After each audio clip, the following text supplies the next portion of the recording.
This is Thief Simulator 2, a simulation game that's focused on raiding people's houses, stealing the items and selling them. There's a lot more mechanics to it. You can also steal cars. You can hack ATMs or people's gates to get into their houses. You can grow weed in the drug farm. But how does all of this hold up in a simulator game, and is it good 2 years after release? There's a lot of minigames in this game. So for example, picking the lock of a door will have a minigame, and there's two minigames. There's a normal one which will be like Skyrim, and there's one I think like Mafia 2. There's also mini games for hacking laptops because they will be locked and you're going to need to hack them to then sell them. It's the most tedious task in the game, so I don't recommend at all even touching a laptop.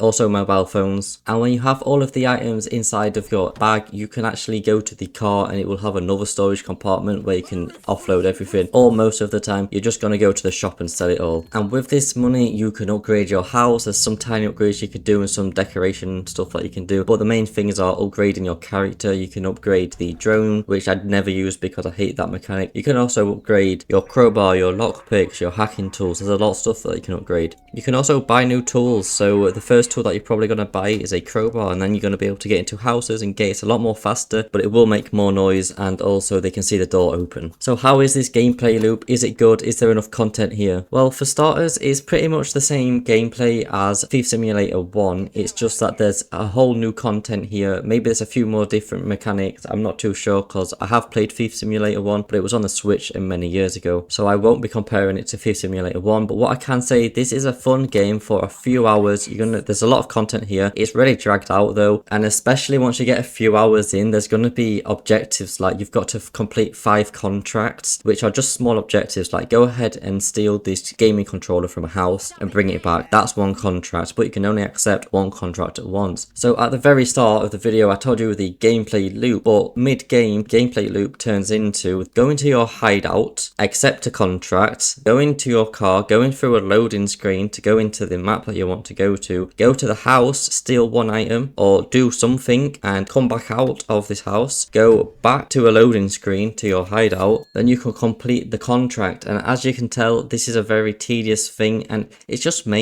filler. It's made to drag out the gameplay so people can look at the game time. Oh, 20 to 30 hours to complete. That's a lot of content for this short amount of money. No, it's not like that. There's a bunch of filler in this game, but there's so much mechanics here and stuff going on. There's different houses, and loot regenerates after a few days, so you can go back to the same house but steal different items. It's fun in that sense. You can also plant a camera on doorways or post boxes and then come back after a few days and get the camera, and it will unlock the pattern routine of all the people in the house, so you can tell when they're going to be working, sleeping, or upstairs or downstairs, which is obviously helpful to rob the place. There's also heists in this game. So by the way, there's like main cities in this game. You're going to get a main city with all the postcodes of house numbers being 100. That's like your starter area. Then you can move on to 200, which is a different area, different loading screen. And the heists in this game, they're pretty nice. There's a one big area of map, and there's lots of houses in these areas, or maybe it's just a warehouse. There's like lots of stuff to rob, and it will say the estimated loot that you can get. I've never got anywhere near that, so I don't know what the game's really saying about estimated loot, but you still get a lot of loot from it. But the problem with these are basically you're going to go into an area and then you're going to do a lot, steal a lot. It's going to go really well, and do some objectives. There's objectives to do in these hideout places, in these heists. And then because you don't know anything, there's just going to be a random person or a random guard that turns a corner and they don't scream for help. They will just shoot you straight away or tase you straight away, and then you go to a loading screen and then you go back to your hideout. Well, actually in the hideout you can accept the heist quest, and then you get another loading screen to go into the heist quest. There's a lot of loading screens in this game. One thing that this game reminds me of is Starfield. There's like 5 loading screens to go into space and then 5 to come back in Starfield, and that's a whole gameplay loop of the game. It's really the same here. To get to the main part of the game, there's so much loading screens, and then when you die or fail, there's loading screen.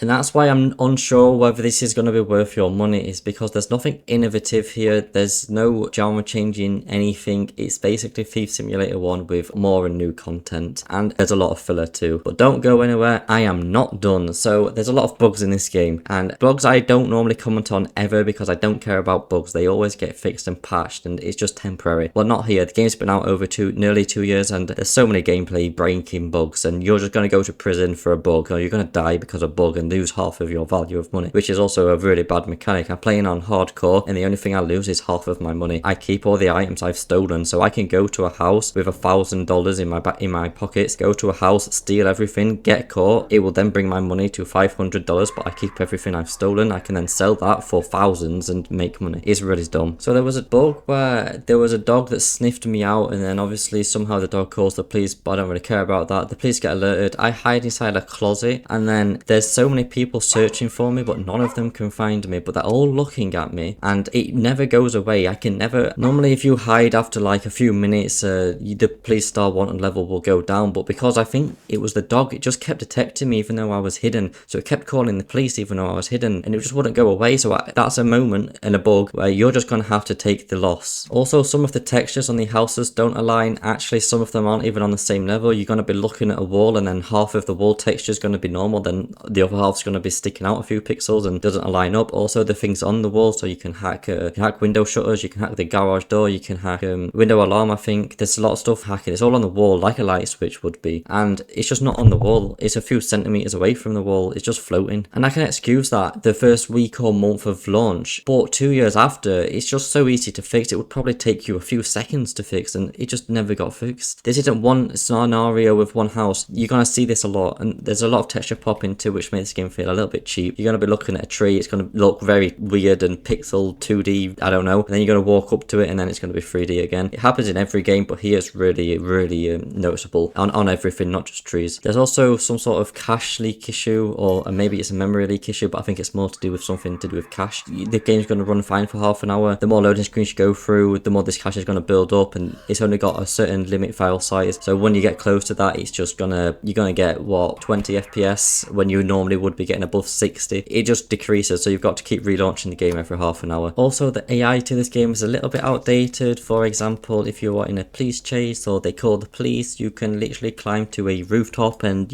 no one's going to be able to reach you, and they can see you but they just can't do anything, so the water level will slowly go down. They can't climb, so you can actually climb regularly. You can just climb anything that you can climb on top of, but there's a few mechanics that let you climb too. If you get your agility up in the skill tree, you can then climb vines or pipes which will go up to the house, and you're just unreachable. There's no way anyone can get to you. There's also, on the second agility, you can go through a crate, which is very unrealistic. You just press E and then it will fade to black and then pop right back out at the end of the room, other side of the wall where the grate would end. It's just completely weird, because I've literally been in like a police chase, just saw a random grate at the side of the house, pressed E on it, and then got instantly through to the other room and the police can't get you. They've got to then walk inside the house, go through all the doors, then you can press E again to go back outside. It's so stupid. So how would I fix that? I would put a mini game, or maybe just a hold left click, since the game loves to do that. Just hold left click on it to unlock the grate, so you can then go through the grate, rather than you just get walking up to a random locked grate and just teleport straight through it. And don't even get me started on stealing a car and then putting it in your garage and taking it apart to then sell the components. This mini game is literally, if you've ever played PC Building Simulator and you think it's really fun, but realistically the only thing you're doing is holding left click on certain components. That is all you're doing when you're disassembling a car. The component will highlight green, which means you can disassemble that part, which will then let you disassemble other parts, and you're going to get a final product to then sell. But there's so much left clicking that you've got to do, and it's boring. You've got to hold left click on every single individual part, screw. It is just no good. So I know this has been negative, and there's a lot of negative that I've described, but there's actually some decent stuff. So the skill tree in this game is decent. You've got different levels that you can level up. There's also a partner, which I totally didn't mention, which is an AI partner. That's completely unrealistic and unimmersive, because they could just walk through a camera, they can walk through a locked door, they can walk literally seeing a human being inside the room patrolling, and then nothing's going to happen to them. But what they can do is get a heavy item and then put it in the back of your car for you. Normally it's a TV. They can put a TV in the back of the car for you, and then you can upgrade them so they have multiple action points. They start off on 2 or 3, and then I think you can get 4, so that means they can go back to the car 4 times. They do other stuff too. You can use an action point to decrease a wanted level, but all of it's rubbish and useless, and you wouldn't do any of it. But they are actually important if you want to do the heavy items, and it's a bit weird because they cost $100 to call in, but the heavy item which you're going to request, just one heavy item, will be hundreds of dollars, so you already made that money back. So yeah, even the positives to this game has negatives, but if you like Thief Simulator 1, you're going to get exactly that same game, just a few more content here. Yeah, so this game's basically just DLC, not to mention that this game actually is having DLC being made right now. The developer is making DLC which you can pay for to get more content, even though the original content of the game is half-baked. You will have a few hours of fun, and then it's gonna get boring, repetitive, and there's a lot of filler, and there's a lot of stuff you're not gonna want to do, and then it stops being fun. So you will get a few hours content out of this video game. I've spent too much energy on this video game to say how rubbish the game is and how lazy the developer is, and this game is just lazy. You will play this game and it's just no good, half-baked everything. Most simulator games are half-baked, so I don't really care, but this game is like half and then half again baked. It is that bad, but it's 90% positive on Steam, guys, so go ahead and pick this game up because everyone loves it. Also, sorry for making the video over 10 minutes. I try not to do this because it puts another ad in and I hate ads. Anyway, bye. Thanks for watching. Please do not buy this game, but if it looks good, maybe you can try this game, but I would not recommend this game. Anyway, thank you. Hopefully I'll see you in the next one. Hopefully I can play better games than this trash. Bye.